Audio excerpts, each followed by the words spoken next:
மீனம் ராசி அப்படிங்கிறது 12 ராசியிலுமே கடைசியாக வந்தாலுமே இந்த ராசியில் பிறந்தவங்க எல்லா விஷயத்துலையுமே முதன்மையாக செயல்படக்கூடியவங்களா இருக்கீங்க. ஆமாங்க. இந்த மீன ராசிக்கு ரொம்பவுமே பலம் என்ன அப்படின்னு பார்த்தா, நீங்கள் செயல்படுத்துகிற பொறுமை, நிதானம் இதுதாங்க. பலவீனமாக என்ன இருக்குது அப்படின்னு பார்த்தா, எப்பவுமே இல்லை, ஆனால் ஏதோ ஒரு தடவை பாருங்க கோபம் அப்படிங்கிறது அதிகமாக வரும். கோபத்தின் உச்சத்துக்கே நீங்கள் பொறுமை இழந்து போகிறீங்க. இந்த கோபத்தை மட்டும் குறைச்சாலே பெரும்பாலும் நன்மையை பெறலாங்க இந்த மீனராசிக்காரங்க. இந்த மீனராசிக்காரங்களுக்கு இந்த மாதத்தின் கிரக சூழல் எப்படி அமைஞ்சிருக்கு அப்படிங்கிறதையும், இந்த சூழல் என்ன மாதிரியான தாக்கத்தையும் மாற்றத்தையும் உங்களுக்கு இப்போ ஏற்படுத்த போகுது அப்படிங்கிறத நாம் இப்போ இந்த பதிவில் பார்க்க போகிறோம். அது மட்டும் இல்லாமல் இந்த மாதம் கிரக பயிற்சிகள் ரொம்பவுமே மாற்றத்தை ஏற்படுத்துது. அந்த பயிற்சி அப்படிங்கிறது 12 ராசிக்குமே மாற்றத்தையும் தாக்கத்தையும் கொடுக்கக்கூடிய வகையில் தான் அமைஞ்சிருக்கு. உங்களுக்கு எப்படிப்பட்ட பலன், எந்த விஷயத்துலலாம் சாதகமான பலன் கிடைக்க போகுது, எந்த விஷயத்துல நீங்கள் ரொம்பவும் கவனமாக இருக்கணும், நன்மைகளை பெற நீங்கள் என்ன செய்யணும் அப்படிங்கிற ஒரு முழுமையான தகவலையும் தான் உங்களுக்காக இப்போ இந்த பதிவில் நாங்கள் சொல்லியிருக்கோம். இந்த பதிவு நிச்சயமாக நீங்கள் பயன்பெறக்கூடிய வகையில் இருக்கும். ஸ்கிப் பண்ணாமல் முழுமையாக பாருங்கள். நீங்கள் இப்போ தான் ஃபர்ஸ்ட் டைம் நம்ம சேனலை பார்க்குறீங்க அப்படின்னா மறக்காமல் சேனலை சப்ஸ்கிரைபும் பண்ணிக்கோங்க. மீனராசிக்காரங்க நீங்கள் குரு பகவான ராசி அதிபதியாக கொண்டவங்க. நவகிரகத்தில் குரு பகவான் தனி சிறப்பு வாய்ந்த ஒரு கிரகம். அப்படி தான் 12 ராசிகளுமே இந்த மீன ராசியுமே அது அற்புதம் வாய்ந்த ராசிக்காரங்களாக இருக்கீங்க. பொறுமை நிதானம் உங்களுக்கு ஒரு ப்ளஸ் பாயிண்ட் தாங்க. எந்த ஒரு விஷயத்தையுமோ எடுத்துமோ கௌத்துமோ அப்படின்னு அவசரப்படாமல் பொறுமையாக நீங்கள் செயலாற்றுறீங்க. அதனால் கண்டிப்பாக வெற்றி வாய்ப்புகளை நீங்கள் பெற்றிருப்பீங்க. அவசரப்பட்டு எடுத்த முடிவுகள் நிறைய பிரச்சனையை கொடுத்துருக்கும். நீங்கள் பொறுமையாக செஞ்ச விஷயம் உங்கள் வாழ்க்கையில் எப்போவுமே மேன்மையை கொடுத்துருக்கும். யோசிச்சு பாருங்கள். அதுக்கப்புறம் குடும்பத்தில் ஒரு மீன ராசி இருக்குது அப்படின்னா அந்த குடும்பத்தை கட்டி காக்கிற பொறுப்புமே உங்ககிட்ட இருக்கும். நீங்கள் எல்லா வகையிலுமே நன்மையை பெறணும்னு நினச்சிங்கன்னா வியாழக்கிழமை நாளாக பார்த்து குரு பகவான் வழிபாடை செய்கிறது சிறப்பு. அது எப்படி செய்யலைன்னா, எப்படி வீட்டுக்கு பக்கத்தில் கோயில் இருக்கும், நவகிரக சன்னதி பெரும்பாலும் எல்லா ஊர்லேயுமே இருக்குது. அங்கே போய் நீங்கள் வியாழக்கிழமையில் நெய் தீபம் ஏற்றி வெள்ளை நில மலர்களை சாற்றி இந்த வெள்ளை சுண்டலோ கருப்பு சுண்டலோ அதை மாலை இந்த குரு பகவானுக்கு அணிவித்து நீங்கள் தொடர்ந்து பிரார்த்தனை செஞ்சுட்டு இருந்தீங்கன்னா உங்கள் பிரார்த்தனை விரைவில் பலிக்குங்க. இந்த ஒரு வழிபாடு மீனத்துக்கு அது அற்புதமான நன்மையும் உயர்வையும் தரக்கூடிய வழிபாடு. இந்த ஒரு பிரார்த்தனையை தொடர்ந்து செய்யுங்க. நினச்சி கூட பார்க்க முடியாத அளவுக்கு வெற்றி வாய்ப்புகள் உருவாக்கும். இதுவரைக்கும் வாழ்க்கையில் ஏற்பட்ட தடைகளும் தாமதங்களும் உங்களை விட்டு கண்டிப்பாக விலகும். பிரச்சனைகள் தீரவும் வாழ்க்கையில் சிறப்பான உயர்வு பெறவும் இந்த ஒரு வழிபாடு சிறப்பான அற்புதமான மாற்றத்தை கொடுக்கும். இதை தொடர்ந்து செய்யுங்க, நன்மை சேரும். அப்படி வழிபாடு செய்யும் பொழுது ஓம்கம் குருவே போற்றி அப்படிங்கிற மந்திரத்தை 27 முறை உச்சரித்து வழிபடுவதே இன்னும் சிறப்பு வாய்ந்ததாக இருக்கும். ஏன் இப்போ கூட நீங்கள் உங்கள் ஆள் மனதில் ஒரு பிரார்த்தனை நினச்சிக்கிட்டு குரு பகவானை மனசார வேண்டிக்கிட்டு ஓம்கம் குருவே போற்றி அப்படிங்கிற மந்திரத்தை நம்மளுடைய சேனல் கமெண்ட் பாக்ஸ்லேயே 3 முறை பதிவு பண்ணுங்கள். குரு பகவானோட அருளால் உங்கள் வாழ்க்கையில் சிறப்பான உயர்வு வர நாங்களுமே உங்களுக்கு வாழ்த்துக்களை தெரிவிச்சுட்டு குரு பகவான் கிட்ட உங்களுக்காக நாங்கள் பிரார்த்தனையும் செஞ்சுக்கிறோம். அது அற்புதமான கிரக சூழலால் எல்லாமே நல்லதாக நடக்கும்.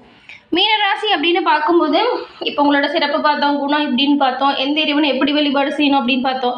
இந்த மாதம் கிரக நிலை எப்படி இருக்குது அப்படின்னு தெரிஞ்சுக்கணும்ல, வாங்க அதை பற்றி நாம் இப்போ விரிவாக பார்க்கலாம். இந்த கிரக நிலையும் கிரக சூழலும் உங்களோட வாழ்க்கையில் ஏற்படுத்தக்கூடிய தாக்கங்கள் என்ன அப்படிங்கிறத பற்றி வாங்க இதை பற்றி இப்போ விரிவாக பார்க்கலாம். உங்களுக்கு இந்த மாதத்தின் கிரக நிலைகளை ஆராய்ச்சி பார்க்கும் பொழுது கலவையான பலன்கள் கிடைக்கக்கூடிய அமைப்பு உருவாகியிருக்கு. ஆமாங்க. தொழில், அதுக்கப்புறம் குடும்பம், இந்த 2 விஷயத்திலுமே ரொம்பவுமே கவனமாக எச்சரிக்கையாக நீங்கள் எந்த ஒரு விஷயத்தையும் செய்கிறது நல்லது. எடுத்துமா கௌத்துமான்னு பேசாதீங்க, வார்த்தைகளில் நிதானமாக இருங்க. குடும்பத்தில் இருக்கவங்கக்கிட்ட ஏதாவது பேச வராங்க அப்படின்னா அவங்க என்ன சொல்கிறாங்க அப்படிங்கிறத முதல்ல புரிஞ்சுக்கோங்க. நீங்கள் ஏதாவது ஒரு வாக்குவாதமோ பிரச்சனைகளோ செய்கிறீங்க அப்படின்னா கூட நீங்கள் என்ன சொல்ல வரீங்க அப்படிங்கிறத புரிய வைங்க. அதை விட்டுட்டு சண்டையோ வாக்குவாதமோ குடும்பத்துலேயும் சரி தொழில் வியாபாரத்துலையும் சரி ஈடுபடவே கூடாது. புதிய விஷயங்களை செய்கிறத விட பழைய வேலைகளை கரெக்டாக சிறப்பாக செஞ்சு பாருங்கள். புதுசாக வர நன்மையை விட அடையக்கூடிய நன்மை அதிகமாக இருக்கும். வேலையில் கண்டிப்பாக நீங்கள் இப்போ கொஞ்சம் பொறுமையாக இருக்கணும். வியாபாரத்தில் சுற்றி எதிரிங்க தொல்லை இது வரைக்கும் நிறைய பிரச்சனையை கொடுத்துருக்குள்ள அது வேணால் குறையுது. அதுக்கப்புறம் பணவரவுக்கு இந்த மாதத்தில் முதல் வாரம் ரொம்பவுமே உகந்ததாக இருக்குது. கடைசி வாரத்தில் புதிய முதலீடுகளை தவிர்க்கிறது சிறப்பு. குடும்பத்தில் அமைதியை காக்கணும் அப்படின்னு நினச்சா நிதானமாக பேசுங்க. உங்கள் தாய், அதுக்கப்புறம் உங்கள் உடல் ஆரோக்கியத்தில் கொஞ்சம் கவனம் செலுத்தணும். நீங்கள் தினமும் சீரான உணவை சரியான நேரத்துக்கு எடுத்துக்கிறது நல்லது. வெளி உணவுகளை இந்த காலகட்டத்தில் தவிர்க்க பாருங்கள். மாணவர்கள் உங்கள் கவனத்தை திசை திருப்பாமல் படிப்பில் மட்டும் முழுசாக கவனம் செலுத்தி படிக்கிறது ரொம்ப ரொம்ப நல்லது. குடும்பத்தோடு சேர்த்து இந்த மீனராசிக்காரங்க இந்த தடவை ஆன்மீக பயணம் செல்லக்கூடிய வாய்ப்பு கூட அமையும். அப்படி வாய்ப்பு வருதுன்னா அதை பயன்படுத்திக்கோங்க. அதுவும் குலதெய்வ வழிபாடு தான் ரொம்ப ரொம்ப சிறப்பு. இந்த மீனராசிக்காரங்களை பொறுத்த வரைக்கும் இந்த மாதம் கிரக சூழல் எப்படி இருக்குது அப்படின்னு பார்க்கலாங்களா? கிரக சூழல் அப்படின்னு பார்க்கும்போது உங்கள் ராசியில் பாருங்கள், சனி பகவான் வராரு, தைரிய வீரிய ஸ்தானத்தில் செவ்வாய் வராரு, சுகஸ்தானத்தில் சூரியனும் கூடவே புதனும் சஞ்சாரம் செய்கிறாங்க, பஞ்சமஸ்தானத்தில் குருவும் சுக்கிரனும், ரணருண ரோகஸ்தானத்தில் கேதுவும், தொழில் ஸ்தானத்தில் சந்திரனும் வராங்க. அடுத்து பாருங்கள் அயனசேன போகஸ்தானம், அங்கே ராகு பகவான் வராரு. இந்த ஒரு கிரக சூழலை பார்க்கும்போது 5ஆம் தேதி என்ன பண்ணுறாருன்னா சுக்கிர பகவான் பஞ்சமஸ்தானத்துலேருந்து ரணருண ரோகஸ்தானத்துக்கு மாறி வந்துட்டார். 17ஆம் தேதி அன்றைக்கி சூரிய பகவான் சுகஸ்தானத்துலேருந்து பஞ்சமஸ்தானத்துக்கு மாறி போகிறாரு. 31ஆம் தேதி புதன் பகவான் சுகஸ்தானத்திலிருந்து பஞ்சமஸ்தானத்துக்கு மாறி வர்றாரு. இந்த கிரக நிலைகளாலும் கிரகநிலை மாற்றத்தாலும் ஏற்படக்கூடிய பலன் அப்படின்னா மற்றவங்களுக்கு மதிப்பு கௌரவம் தரக்கூடிய அளவுக்கு, அதே நேரத்தில் அவங்களுக்கு தேவையான உதவிகளையுமே தயங்காமல் செய்கிறவங்கள மீனராசிக்காரங்க இருப்பீங்க. உங்கள்கிட்ட யாராச்சும் உதவின்னு கேட்டால் தயங்காமல் செய்கிறவங்க. இந்த மாதம் எப்படி பார்த்தாலுமே நீங்கள் கவனமாக இருக்கணுங்க. எல்லா விஷயத்துலையுமே தேவையில்லாமல் மற்றவங்களோட பிரச்சனைகளை மூக்க நுழைக்காதீங்க. தீர்வு சொல்ல போகிறேன்னு போய் பிரச்சனையில் சிக்கிறாதீங்க. வீண் பிரச்சனையால் மனக்குழப்பம் ஏற்படக்கூடிய சூழல் இருக்கிறதுனால உங்கள் வேலை என்னமோ அதில் கவனம் செலுத்துங்க. நேரம் இருக்குது அப்படின்னா ஆன்மீகத்தில் கவனம் செலுத்துங்க. மனக்குழப்பம் தேவையில்லாத கஷ்டத்தை கொடுத்துரும். நீங்கள் பயணங்கள் திடீர்னு மேற்கொள்ளக்கூடிய சூழல் வரும். அந்த பயணத்தில் தடங்கள் கூட வரலாம். எல்லாம் சரியாக இருக்கா அப்படின்னு முன்னெச்சரிக்கை அந்த ஒரு விஷயத்தையும் செய்யணும். உடல் ஆரோக்கியத்தில் கவனமாக இருக்கணும். எடுத்த காரியத்தை செஞ்சு முடிக்கிறதுல கொஞ்சம் தடை தாமதம் வரலாம். வழக்கு சம்மந்தமான ஏதாவது விஷயம் இருக்குது, இந்த மாதம் செயல்படுத்துகிறீங்க அப்படின்னா ரொம்பவுமே எச்சரிக்கையாக நீங்கள் இருக்கணும். தொழில் வியாபாரம் நீங்கள் எதிர்பார்த்த ஒரு வேகம் இருக்குது. பழைய பாக்கி வசூலாகிறதுல இருந்த தடைகள் இப்போ விலகுது. அந்த பணம் கை வந்து சேரும். இப்போ போய் கேட்டால் தருவாங்க. போட்டி நிறைய இருக்குது. ஆனால் போட்டியை சமாளிக்கக்கூடிய அளவுக்கு உங்களுக்கு திறமையும் தன்னம்பிக்கையும் இப்போ உயர்ந்து காணப்படக்கூடிய அமைப்பு இருக்கிறதுனால பிரச்சனை எதுவும் கிடையாது. வேலையில் மட்டும் கூடுதலாக பணி சுமை இருக்கும். எப்பேற்பட்ட பிரச்சனையுமே உங்கள் தன்னம்பிக்கையால் உடை தெரிஞ்சிருவீங்க. மேல் அதிகாரிகள்கிட்ட இருந்து வந்த மனக்கசப்பு இப்போ மாறும். உங்களோட வேலையில் இருக்கக்கூடிய சிறப்பை புரிஞ்சுக்குவாங்க. உங்களுக்கு உங்கள் மேலதிகாரிகள் இந்த தடவை பக்கபலமாக இருப்பாங்க. தேவையில்லாமல் கருத்து வேறுபாடில் ஈடுபடாதீங்க. குடும்பத்தில் நிம்மதி அதிகரிக்கணும் அப்படின்னா கோபத்தை தவிர்க்கணும், விட்டு கொடுத்து அனுசரித்து போகணும். அப்படின்னா நிம்மதியான சூழலை நீங்கள் உருவாக்க முடியும். உங்கள் கருத்துக்கு குடும்பத்தில் இப்போ மதிப்பு அதிகரிக்கும். கணவன் மனைவிக்கிடையே இது வரைக்கும் நிறைய மன சஞ்சலங்களை சந்திச்சு வந்தவங்களா இருக்கீங்க. அந்த சஞ்சலங்கள் இப்போ மறைஞ்சு உங்களுக்குள்ள நல்ல ஒரு ஒற்றுமை நீடிக்கும். எந்த ஒரு விஷயம் வந்தாலும் 2 பேரும் பேசி கலந்து முடிவு பண்ணுங்க, அது நல்லது. பிள்ளைங்க மேலே பாசம் அதிகரிக்கும். ஆனாலும் அவங்களோட செயல்களில் என்ன பண்ணுறாங்க எது பண்ணுறாங்க அப்படின்னு பாருங்கள். அவங்ககிட்ட விட்டு கொடுத்து அந்த ஒரு வேலையுமே வாங்கணும். பெற்றவங்க உறவினர்கள் அரவணைப்பு உங்களுக்கு இப்போ அதிகரிக்குது.